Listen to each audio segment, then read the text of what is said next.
girls, it's Hailey Reese, and welcome back to my YouTube channel. I am so grateful that you are here, and I hope that you are having an absolutely beautiful morning, afternoon, or night, whatever it is for you when this video finally reaches you. Today's video is one that I am really looking forward to sharing with you guys because this case is absolutely bone-chilling. But more so, there's been no real resolution. The family that we're about to talk about moved into a home and for 3 days and 3 nights was absolutely tormented by some sort of entity that was lurking. Now, what this was, nobody knows. It remains completely unsolved today. Some people think that perhaps they encountered a demon. Others believe that it was some sort of extraterrestrial being.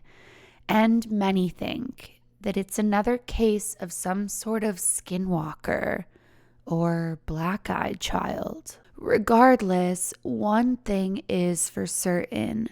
Whatever it was and whatever took place for those 3 days with this family, it has haunted them indefinitely.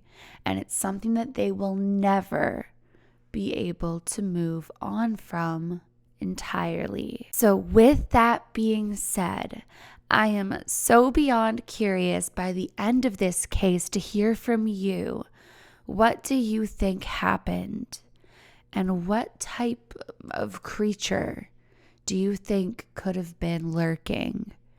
Or do you believe perhaps this was some sort of prank gone wrong? Make sure to let me know down in the comment section below.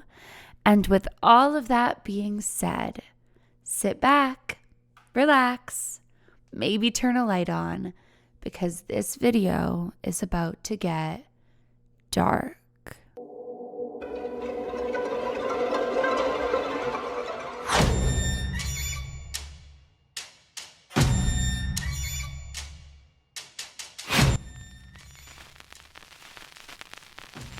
So Leah and Liam were beyond excited for what the future held for them as they moved into their new home. They said that the home was everything that they had ever dreamed of. And if you believed in manifestation, this home was standing proof of their manifestations. From the moment that they got married, everything that they'd wrote down that they wanted in a home, they'd found in this home, and it would be the first home that either one of them would own, which is a really, really big deal, and obviously something that you wouldn't just run from after 3 days. But I'm definitely getting ahead of myself here. When they decided to move into the home, everything seemed all right for the first full day. The home was everything that they thought it would be, everything that they dreamt of from the moment that they saw the house to the moment that they moved in and it became totally theirs. But the moment that they did move in, they noticed that they'd never really taken time to consider the town. They'd been so excited to find this home that checked off every single one of their boxes that they'd failed to remind themselves of things that were important outside of the house itself. And one thing that was really important to the both of them was a sense of community and a real safe place to raise their future children. And when they moved in, it seemed as though right away nobody wanted anything to do with them. Specifically, when they tried to introduce themselves to their new neighbors, they both said it was as though the neighbors couldn't have cared less to get to know them, and it was even so much as if they pretended they didn't exist. They were that cold towards them. Despite having just been in the home for a couple of hours, they felt like this was a really cold welcome. And looking back, the couple actually describes it as if they were on the outside of some dark, sinister secret in which nobody had any intentions of letting them in on. And now, looking back on the other side of everything, Leah and Liam wonder if perhaps the neighbors either knew what was coming for them and either didn't care to warn them, or perhaps was in on it somehow. But now they know, the looks on their faces tied with the hell that would begin, that they must have known a lot more. And why they were silent, or why they couldn't at least shake their hands and put a smile on their face, well, that's one of the millions of questions they have to this day. Now, day one consisted of just a ton of moving, and absolutely nothing was out of the ordinary for a typical moving day until the night started to wind down. There were a couple of people still helping them grab some boxes and move some things around when one of them would come into the kitchen and turn to Liam with a concerned look on his face. He would ask Liam if he'd met the neighbors yet, to which Liam would make a joke stating, "Those guys, I mean, if you could consider that meeting them." And that was when he asked what they looked like, and Liam briefly tried to describe what he could remember from the 2 seconds he saw them. His friend, though, proceeded to tell him that a shadow-like figure was peeking in the bathroom window, watching him as he washed his hands. He said that as he turned, he fully expected this person to realize that the home was inhabited now and that they shouldn't be peering in and look away or run away. But it was as if they doubled down, and their jet black eyes just continued to stare straight at him, almost in a face-off type way. He ended up grabbing them and bringing them to the bathroom, but when everybody looked out into the darkness, they didn't see anything. But later in the night, as Leah would get up for a glass of water, she would become so startled that the water would drop out of her hands and shatter on the floor, as a shadow-like figure with jet black eyes peered in, staring at her. Even as she dropped the glass and shattered it, the figure again just doubled down and just continued to stare at her. And as she looked up again, it lifted its hand slowly and began to tap on the window. Now at this point, her husband came running in and found her in the pile of glass, and the two of them began to tidy it up. But that was when she started to tell him that there had been somebody in the window. He wasn't quite sure if he believed her in night one, but by the second day, things were taking a really dark turn. During the day, even in town, it seemed like nobody in the town paid any mind to the new faces. It was as if these new faces were to be avoided at all costs, and both Liam and Leah felt like they weren't welcome here at all.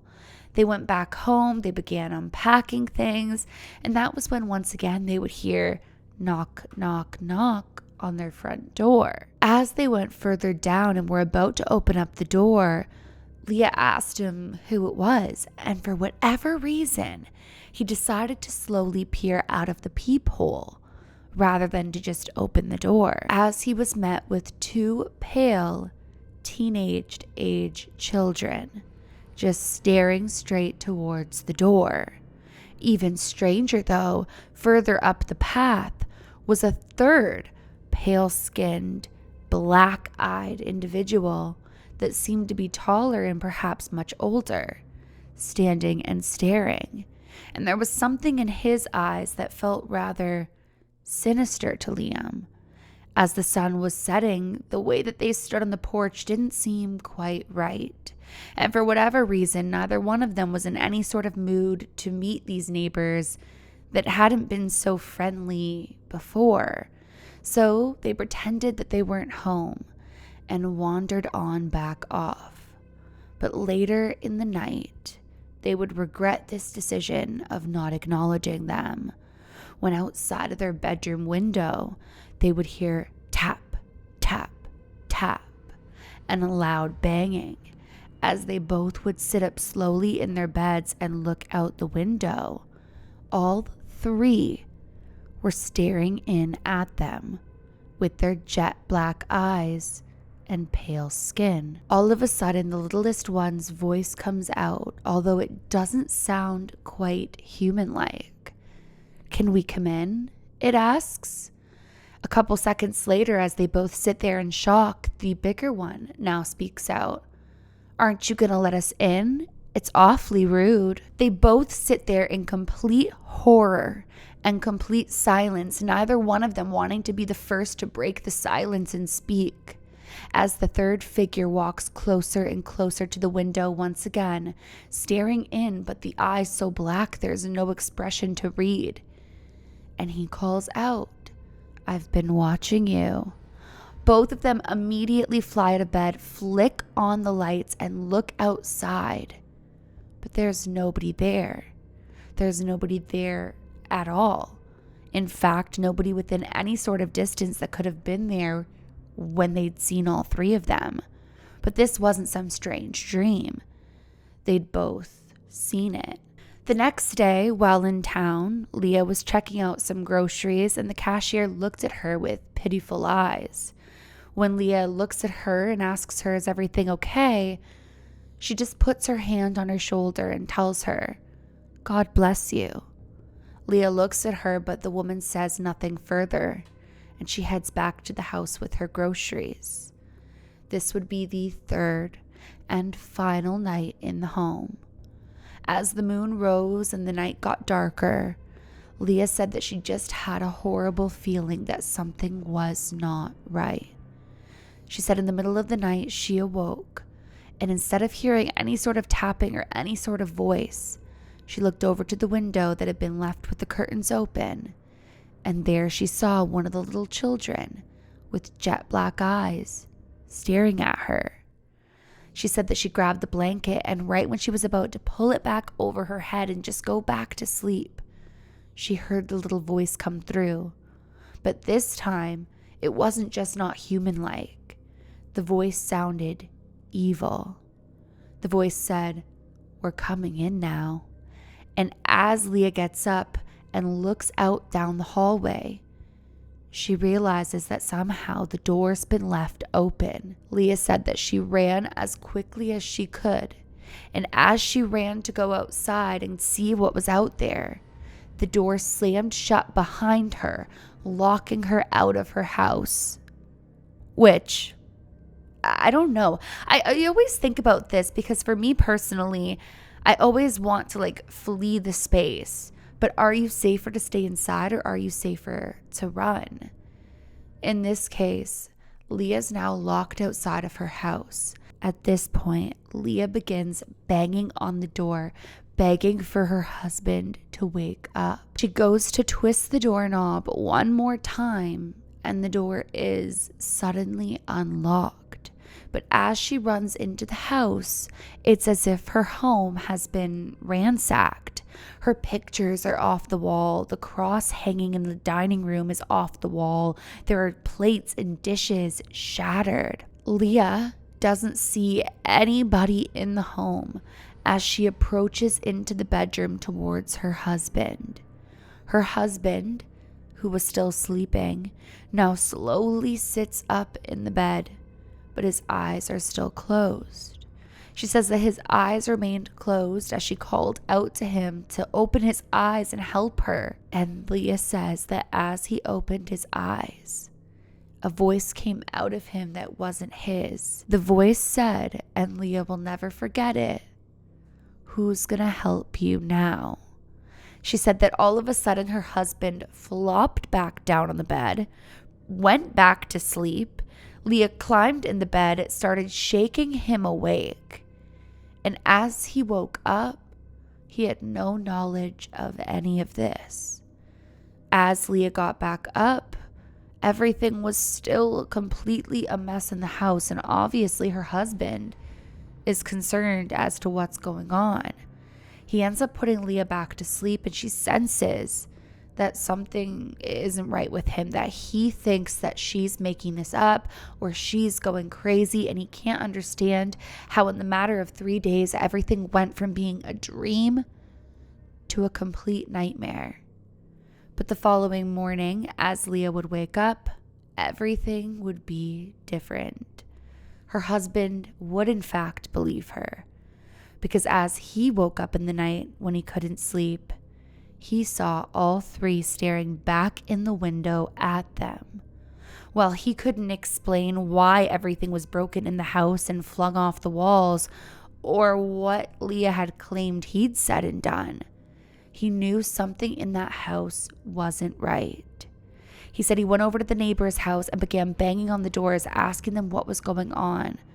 But they all just looked at him with pitiful eyes, closed the door, and shut him out. They ended up moving in with family and selling the house right away, deciding never to set foot in it. What's even weirder, though, is looking back, the house truly was a manifestation of all of their dreams in one. It was as if the house had been made for them, crafted for them, but placed inside of their own personal hell. And for what? To this day, nobody knows what exactly happened there. Do you think the neighbors scared them off, or were these some sort of beings, creatures, entities? I don't know. So I am so curious to hear from you guys what you think. But that is it for today's video. What do you guys think of this experience, and what do you think happened? Honestly, this one has me completely perplexed, and I couldn't tell you exactly what it is I think happened. So definitely let me know all of your thoughts, theories, and comments down below, and I'll be replying to as many of you as possible, because this one has me stumped. But that is it for today's video. If you guys are new to my channel, or you are just not yet subscribed but you do enjoy my content, I would really appreciate it if you would go ahead and click that subscribe button, and please give this video a big thumbs up if you did enjoy it. Remember, my loves, do all things with kindness, and until tomorrow, I love you. Bye, guys.